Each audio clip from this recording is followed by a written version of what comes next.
All right. So,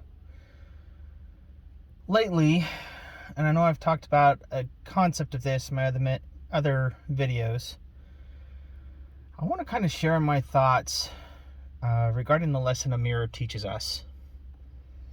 Now, what does a mirror fundamentally do? What is its function? To reflect an image, right? Or to mirror a projection, if you will. Now, a mirror is also a reverse, or in some cases, even an inverted image of what it sees. That being said, oftentimes when we are observing those around us, their behaviors, or our perceptions of their behaviors, one, bear in mind, it is a very shallow and two-dimensional view of who they are as people, or what this particular segment or object is. And two, is a reflection of what we perhaps subconsciously see in ourselves. Just think about that for a minute.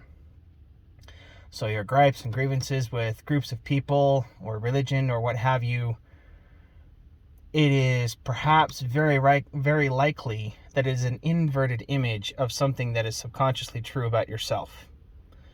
Or perhaps what we see of government or movements and groups or businesses or what have you, either A, it is a projection of what we see and perhaps a very hollow image of what we see, or the ones that they choose to project in much the same way that a mirror will project what it sees back at you. But also simultaneously one where we have to perhaps take into consideration what is the inverse action of a particular subset of behavior from this object, person, place, or thing. I hope that makes sense.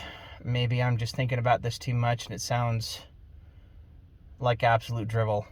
And if that's the case, I do apologize, but it is something that I'm having a hard time trying to articulate in full. But it is something that has been on my mind a lot lately. Also is the notion of when we look at ourselves in the mirror, oftentimes what we will see is perhaps a projected image of what we see of ourselves that may or may not necessarily be true. So yeah, that's just kind of my thoughts regarding the lesson of a mirror.